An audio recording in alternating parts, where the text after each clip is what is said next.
বন্ধু, চিন্তিত মনে হচ্ছে তোরে। ওরে বলিস না, চিন্তার জালে যে বাড়ি যেতে পারছি না। বলে আমি বাংলাতে যে শূন্য পেয়েছি রে, রেজাল্টটা যদি মা দেখে, মা যে খেদারবে আমাকে।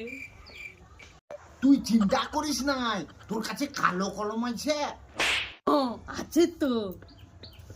শূন্যর আগে একটা 7 বসিয়া দেয়, তাহলে তো 70 হয়ে গেল।